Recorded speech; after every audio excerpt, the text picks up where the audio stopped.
آپ کی شہادت کے بعد جو معاملہ امام مسلم بن عقیل کے اولاد کے ساتھ ہوا وہ بڑا دردناک تھا۔ اس اہل بیت کے ننھے پھولوں کے ساتھ کوفہ والوں نے بڑے برے اخلاق سے سلوک کیا، بڑی بدتمیزیاں کی ہیں اور خون کے آنسو رلانے والے واقعات ہیں کہ ان شہزادوں کو اگر تنہائی میں یاد کرو گے تمہاری آنکھیں ٹپ ٹپ بہنا شروع ہو جائیں گی۔ دو ننھے سے شہزادے جو امام مسلم بن عقیل اپنے ساتھ لے آئے تھے، قاضی شریح کے پاس چھوڑ دیا تھا۔ قاضی شریح نے جب امام مسلم بن عقیل کی وفات دیکھ لی تو ان کو خطرہ محسوس ہونے لگا کہ یہ بچے کہیں ابن زیاد کے حوالے نہ چلے جائیں، گرفتار نہ ہو جائیں۔ تو ان دونوں بچوں کو بلایا اور کہا بیٹا تمہیں کچھ خبر ہے کوفہ میں کیا ہو رہا ہے؟ وہ ننھے شہزادے پھولوں کی سیج پر کھیلنے والے، اپنے باپ اور ماں کی گودوں میں نرم کھانے والے، ان کو خبر تک نہیں تھی کہ ان کے والد کی وفات ہو چکی ہے۔ اور بھی دردناک انداز میں حضرت قاضی شریح نے ان دونوں بچوں کو کان میں دھیرے سے کہا کہ بیٹا جو تم کو ساتھ کوفہ لے آئے تھے اب وہ تمہارا سایہ نہیں ہے، وہ چھت نکل چکی ہے، تم کھلی دھوپ میں آ چکے ہو، اب کوفہ والے تمہارے جانی دشمن بن جائیں گے، اسی لیے بہتر ہے کہ میں تمہیں مدینے کے راستے پر بھیج دیتا ہوں، تم کسی طرح مدینے پہنچ جاؤ۔ میں پہنچا بھی نہیں سکتا، مدینے پہنچ جاؤ تاکہ تم امن و امان سے اپنی جوانی کاٹ سکو، تم ابھی بچپن میں ہو، ننھی سی کلیاں ہو۔ ان دونوں بچوں کو وہ روتے روتے رات بھر سمجھاتے رہے اور رات کی آدھے پہر گزر جانے کے بعد دونوں شہزادوں کو لا کر کوفہ کی سرحد پر چھوڑ دیا۔ وہ راستہ مدینے کی طرف جانے والا تھا، ایک قافلہ جا رہا تھا اور اس قافلے کی طرف سعد نام کا آپ کا بیٹا تھا، اسے کہا کہ اس قافلے میں ساتھ کر دینا، لیکن اس نے ساتھ نہیں کیا، دور سے دکھایا اور چلا آیا۔ یہ دونوں بچے ننھے سے بھاگ نہیں سکتے تھے، قافلے کو پا نہیں سکے، قافلہ تیزی سے چل پڑا اور یہ تھک ہار کر کے بیچ میں سو گئے اور کوفہ کی سرحد پر ہی رہ گئے۔ اور جب صبح ہوئی تو ابن زیاد نے اعلان کیا کہ سنا ہے کہ مسلم کے ساتھ اس کے دو بیٹے آئے تھے اور جس نے بھی ان دو بیٹوں کو پناہ دے رکھا ہے اسے بھی گرفتار کر لاؤ اور ان بچوں کو بھی لے آؤ۔ تو جگہ جگہ ابن زیاد کی فوج گھومنے لگی ان بچوں کی تلاش میں، ہر جگہ یہ لوگ سرگرداں تھے۔ اچانک ایک فوج کو یہ دونوں بچے نظر آ گئے کوفہ کی سرحد پر، تو فوج نے انہیں گرفتار کیا، دونوں بچوں کو لے کر ابن زیاد کے پاس آئے اور حوالے کر دیا۔ ابن زیاد نے دیکھا، پوچھا کیا تم ہی مسلم بن عقیل کے بیٹے ہو؟ وہ دونوں بچے سہم کر کے کہنے لگے ہاں ہمارے باپ کا نام ہی مسلم بن عقیل ہے، اس نے ان کو جیل میں قید کر دیا۔ جن شہزادوں نے جیل کی کبھی ایک دروازے کو تک نہیں دیکھا تھا ان ننھے شہزادوں کو جیل میں ڈال دیا گیا۔ اور پھر ابن زیاد نے کہا میں یزید سے مشورہ طلب کروں گا کہ ان دونوں بچوں کے ساتھ کیا کیا جائے، جو حکم ہوگا میں اسی کے اعتبار سے عمل کروں گا۔ اس اعتبار سے اس نے جیل میں بند کر دیا۔ جیل کا جو داروغہ تھا مشکور نامی، وہ محب اہل بیت تھا، رسول کریم صلی اللہ علیہ وسلم کے گھر والوں سے محبت کرنے والے تھے۔ حضرت مشکور کو ان بچوں کی حالت پر ترس آ گیا۔ ویسے تو کوئی بھی جیلر جیل میں آنے والوں پر کبھی رحم نہیں کرتا، جیل میں آنے والوں پر اگر وہ رحم کرنے لگے تو سارے لوگ دروازہ توڑ کر نکل جائیں۔ یہ جیلر عام جیلر کی طرح نہیں تھا، مشکور نامی یہ محب اہل بیت ان ننھے سے بچوں کو دیکھ کر کے رات کو رونے لگے اور سوچا کہ زندگی میں کوئی کمائی نیکی کی نہیں، آج ایک نیکی کا موقع ملا ہے، ان بچوں کو آزاد کر دیتا ہوں، چھوڑ دیتا ہوں، تاکہ قیامت کے دن بدلے میں مولا تعالیٰ مجھے جنت عطا کرے گا، اہل بیت کے ساتھ حسن سلوک کروں گا۔ اس نے دروازہ کھولا، دونوں بچوں کو رات کے وقت نکالا اور لا کر کے کہا، اپنی ایک انگوٹھی دی، کہا تم یہاں سے قادسیہ چلے جانا، قادسیہ وہاں سے قریب ہے، وہاں کے کوفہ وہ قادسیہ کے متولی یا وہاں کا جو گورنر ہے اس سے ملنا، وہ میرا بھائی ہے، اسے یہ انگوٹھی دکھانا، وہ پہچان لے گا اور پھر تمہیں وہ صحیح سلامت مدینے پہنچا دے گا۔ دونوں شہزادوں کو قاضی اس مشکور نے آزاد کیا اور صبح ان دونوں شہزادوں کو ایک جگہ چھوڑ دیا اور کہا اس راستے پر چل پڑنا۔ ننھے شہزادے کہاں سفر تنہا کریں؟ آپ بھی اندازہ کریں، اگر ہمارے گھر کا کوئی 8 سال کا بچہ یا 7 سال کا بچہ اسے شہر کے باہر چھوڑ آؤ گے، کہاں جائے گا؟ وہ کون سا راستہ چلے گا؟ نہ وہ اس زمانے کا انٹرنیٹ، نہ اس زمانے کے کوئی جدید ترقیات اس آب و گیاہ میدان میں چھوڑ آئے۔ ان شہزادوں نے چلنا شروع کیا۔ خداوند ذوالجلال کی قدرت کے فیصلے کیا تھے یہ اللہ بہتر جانتا ہے۔ وہ شہزادے چلتے رہے، راستہ بھٹک گئے، راستہ ایسا بھٹکے کہ نہ وہ قادسیہ پہنچے نہ مدینے کے راستے پر آئے، سیدھے پھر کوفہ کے دروازے پر ہی آ گئے۔ گھومتے ہوئے کوفہ کے دروازے پر آئے۔ ادھر صبح ہوئی، ابن زیاد کو خبر ہوئی کہ مشکور نے جیل سے دونوں شہزادوں کو آزاد کر دیا۔ طلب کیا، پوچھا کہ تو نے کیا یہ دونوں شہزادوں کو آزاد کیا ہے؟ اس نے کہا ہاں۔ کہا ایسا کیوں کیا؟ کہا اس لیے کہ وہ خاندان رسول کے بچے تھے، انہوں نے تیرا کچھ بگاڑا نہیں ہے۔ میں نے یہ سوچا رسول کے شہزادے اگر جیل میں آ جائیں تو پھر امت کے آزاد رہنے کا مطلب کیا ہوتا ہے؟ پوری امت آزاد ہو، رسول کا گھر جیل میں ہو، یہ مجھے گوارا نہیں ہوا، میں نے آزاد کر دیا۔ کہا کیا تجھے میرا خوف نہیں تھا؟ مشکور نے کہا جس کے دل میں اللہ اس کے رسول کا خوف ہو وہ تجھ جیسے ظالموں کا خوف نہیں رکھتا۔ اس نے سامنے ہی اس طرح کہا تو ابن زیاد برہم ہو گیا اور کہا اب سن لے تو، تیرے ساتھ میں وہ سلوک کروں گا تیرے ساتھ کہ دنیا میں ایسی موت کسی کی نہیں ہوئی ہوگی۔ مشکور نے کہا البتہ تو جو چاہتا ہے وہ کر لیتا ہے ظلم و زیادتی کے ساتھ، لیکن میرا یقین یہ کہتا ہے تو گستاخ اہل بیت ہے، رسول اللہ کے گھر والوں کا خون تیرے ہاتھوں میں لگا ہے، تیری موت ایسی ہوگی کہ قیامت تک تیری موت کو بیان کیا جاتا رہے گا۔ مشکور نے جب یہ سخت جملے کہے تو ابن زیاد نے جلادوں کو بلا کر مشکور کو گرفتار کروایا، حتیٰ کہ ان کے ہاتھ ہڈیوں سے الگ کیے گئے، دونوں ہاتھوں کو ہڈیوں سے توڑ کر کے الگ کیے گئے اور ان کے گھٹنے پھوڑے جانے لگے۔ مشکور ہر سزا پر الہ العالمین الہ العالمین میں صرف اتنا کہتے جاتے اے اللہ تو گواہ رہنا، یہ سزا مجھے محبت اہل بیت میں دی جا رہی ہے، رسول کے گھر والوں سے وفا کرنے کی مجھے سزا دی جا رہی ہے۔ اور اسی اسنا میں ان کی زبان بند ہو گئی اور مشکور کو بھی وہیں پر شہید کر دیا گیا۔ کتنی موتیں کوفہ میں ہوئی، جو خاندان رسول سے ملحق تھا، تھوڑا بہت تعلق رکھتا تھا، ابن زیاد ظالم نے چن چن کر کے مارنا شروع کیا۔ یہ دو شہزادے ننھے سے یہ مسلم بن عقیل کے کلیجے کے ٹکڑے نکلے تو تھے، نکل کر دریائے فرات کے قریب ایک درخت کی اوٹ میں بیٹھے ہیں، کبھی دریائے فرات سے پانی پیتے ہیں، جلدی سے اس درخت کی اوٹ میں اندر چھپ جاتے ہیں۔ انہیں ڈر تھا کہ کوفہ والے ہمارے تلاش اور جستجو میں ہوں گے، نہ جانے کون پکڑے گا، کون گرفتار کرے گا۔ کیسا خوف کا ماحول تھا ہاشمی گھرانے میں۔ یہ دونوں بچے وہیں پر دبکے ہوئے درخت کے نیچے بیٹھے تھے۔ ایک خاتون وہاں پر آئی پانی بھرنے کے لیے، اس کی نظر گلاب جیسے حسین چہروں پر پڑی تو وہ قریب آ کر کے پوچھتی ہے اے بچوں تم کون ہو؟ دونوں بچوں نے آپس میں ایک دوسرے کا منہ دیکھا، کہا کہ اگر بتائیں گے ہم مسلم بن عقیل کے بچے ہیں کہیں یہ عورت پھر ابن زیاد کے پاس نہ لے جائے۔ وہ سہم کر کے ایک دوسرے کو دیکھنے لگی۔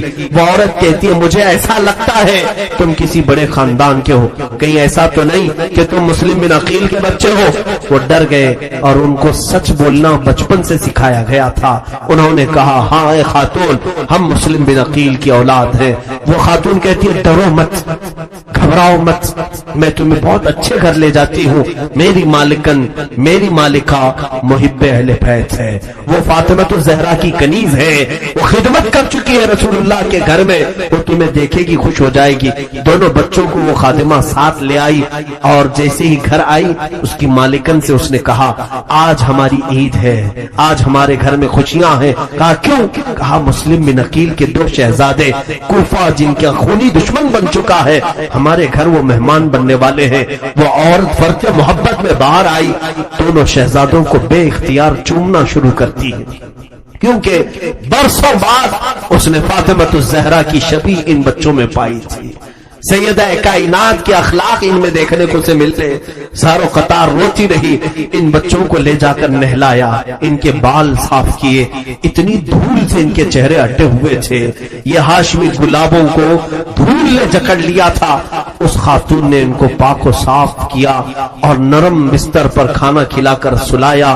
یہ وہ محب اہل بیت خاندان, یہ گھر ایسا تھا جو رسول اللہ کے گھر والوں سے محبت کرنے والا تھا. رات بھر وہ خاتون بارگاہ الہی میں شکر بجا لانے لگی. اے مولا, تیرا کروڑ ہا کروڑ شکر و احسان ہے کہ مجھ جیسی عورت کے گھر تو نے ہاشمی بچوں کو مہمان بنایا ہے. اے اللہ, تو نے مجھ سے یہ خدمت لی ہے, میری خدمت میں کوئی کمی اور کوتاہی نہ ہونے پائے. وہ تسبیح پڑھتی رہی اور رات کو دعائیں کرتی رہی. سورہ اتفاق ایسا ہے کہ اس کا شوہر حارث نامی بڑا ہی شرابی بدکار انسان تھا اور اسے خبر تھی. رات آیا, تھک ہار کر کے پوچھا عورت نے, آج اتنا کیوں تھک گئے ہو؟ کہا بات در حقیقت یہ ہے, عبید اللہ ابن زیاد امیر کوفہ نے اعلان کیا ہے کہ قاضی مشکور داروغہ جیل نے مسلم بن عقیل کے دونوں بچوں کو جیل سے آزاد کر دیا ہے. مشکور کا قتل ہو گیا, ابن زیاد نے مار دیا ہے اور ان دونوں بچوں کو تلاش کرنے کا حکم جاری ہوا. جو ان دونوں بچوں کو لائے گا اسے منہ مانگا انعام دیا جائے گا. اور ابن زیاد نے کہا ہے کہ 100 اونٹ انعام میں دیا جائے گا. بیگم نے پوچھا تو کیا ہوا؟ کہا بس وہی بچوں کی تلاش میں پورا کوفہ چھان مارا. اسی اسنا میں میرا گھوڑا بھی گم ہو گیا, مجھے پیدل چلنا پڑا, تھک ہار کر کے یہاں پہنچا ہوں. اس عورت نے اسے سمجھانا شروع کیا کہ دیکھ, تو بدبختی کو دعوت نہ دے, دنیا کی لالچ میں تو خاندان اہل بیت کے ساتھ برا نہ کر. کہیں ایسا نہ ہو کہ تیرا ہاتھ فاطمہ کے شہزادوں کے خون سے رنگ جائے اور دنیا تجھ پر لعنت کرے. اس کی بات کچھ سمجھ میں نہیں آتی تھی. وہ شراب کے نشے میں دھت تھا, اس کو مال چاہیے تھا, پیسہ چاہیے تھا. اس نے اور خواب میں ان کی آواز بلند ہوئی تو گھر میں آواز گونجی. وہ ظالم حارث کی نیند کھل گئی. پوچھا میرے تو بچے نہیں, کہاں بچے رو رہے ہیں؟ بیوی نے کہا پڑوس کے بچے ہوں گے, سو جاؤ. اس نے کہا نہیں, میرے گھر سے آواز آ رہی ہے. وہ بچے دونوں اٹھے اور دونوں آپس میں ایک دوسرے کا خواب بیان کرنے لگے. میں نے بھی ابا کو دیکھا, میں نے بھی ابا کو دیکھا, اور گلے لگ کر رو رہے تھے. ان کی ہچکیاں بند رہی تھی.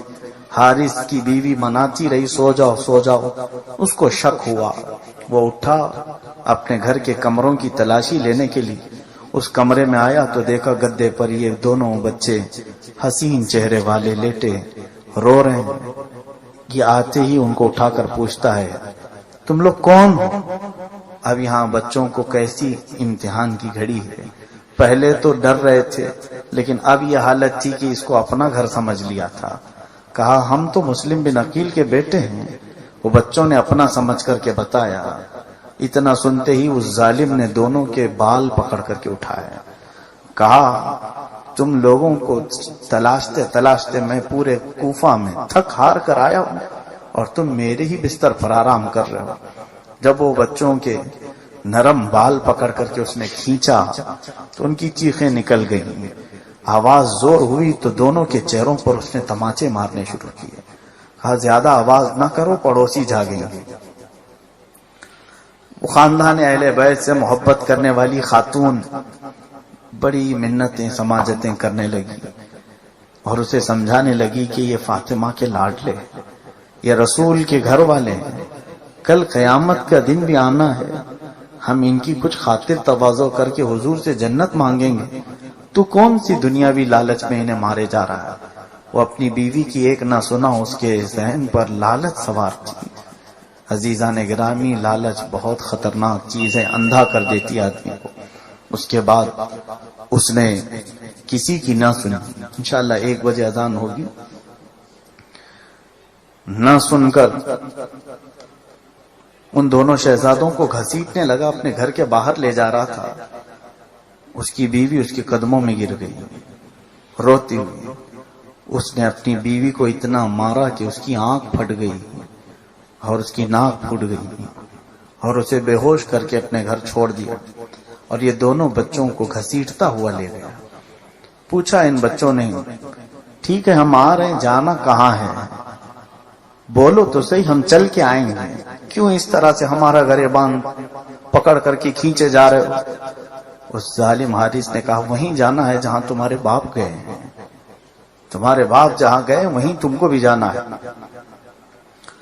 دونوں شہزادوں کو کھینچتے ہوئے دریائے فرات کے کنارے لایا اور ان بچوں سے کہا کیا تم تیار ہو جاؤ، میری تلوار تمہاری گردنیں اڑانے والی ہے۔ چاند جیسے چہرے، گلاب جیسی پنکھڑیوں والے ہونٹ کپ کپانے لگے اور نرم و نازک گلے۔ ہم تو بکرے کو بھی ذبح کرنے سے پہلے آنکھیں بھر لیتے ہیں، ہمارا پالا ہوا بکرا قربانی میں کٹتا ہے تو آنکھ آ جاتی، آنسو بہ پڑتے ہیں۔ جانور تو جانور ہے، لیکن وہ رسول کے گھر والے، ان کو کس طرح سے بے دردی سے ایک بعد دیگرے شہید کیا جا رہا تھا۔ ان دونوں شہزادوں کو اس نے کھڑا کیا، نہر فرات کے کنارے تلوار چمکایا۔ ان دونوں شہزادوں نے کہا کہ کیا تم ہمارا قتل کرنا چاہتے ہو؟ اس نے کہا ہاں۔ تو اس میں ایک شہزادے نے کہا مجھے مار دو۔ بڑے شہزادے کہنے لگے میرا قتل کر دو۔ تو ننھے نے کہا نہ نہ نہ، پہلے مجھے مارو۔ کہا کیوں؟ کہا ہم دونوں بھائی ایک دوسرے کی تکلیف کبھی دیکھے نہیں، میں اپنے بڑے بھائی کو مرتا ہوا میرے سامنے نہیں دیکھ سکوں گا، بڑا اپنے ننھے کو دیکھنا نہیں چاہتا۔ گلا کھٹتے ہوئے دونوں آپس میں اس بات پہ لڑ رہے ہیں کہ پہلے میرا کام ہوگا، پہلے میرا کام ہوگا۔ وہ جگہ بھی ہم نے کوفہ میں دیکھی ہے۔ آج میں ہر سال زیارت پہ جاتا ہوں تو علاقہ آج علاقہ اولاد مسلم بن عقیل کے نام سے ہے، پہنچتے ہی ہماری آنکھیں بہ پڑتی ہیں۔ میں یہ واقعہ وہاں پہ بھی کھڑے ہو کے سناتا ہوں۔ دو شہزادوں کو اس نہر فرات کے کنارے، آج بھی وہ نہر فرات کا پانی لبالب بھرا جاتا رہتا ہے۔ ہم مرغے کو ذبح کرنے سے پہلے 2 گھونٹ پانی پلاتے ہیں، لیکن اس ظالم نے دریائے فرات کا پانی انہیں چکھنے بھی نہیں دیا۔ ایسی حالت میں جب وہ آپس میں بحث کر رہے تھے کہ پہلے میرا خاتمہ کرو، پہلے میرا خاتمہ کرو، تو اس ظالم نے چیخ کر کہا خاموش ہو جاؤ، یہ بحث کا وقت نہیں، تم دونوں کی خواہش پوری کرتا ہوں۔ یہ کہہ کر کے اس نے تیز اتنی تلوار چلائی کہ دونوں گردنیں ایک ساتھ ہوئی، ہوا میں لہراتی ہوئی ریت پر آ کر گر گئی۔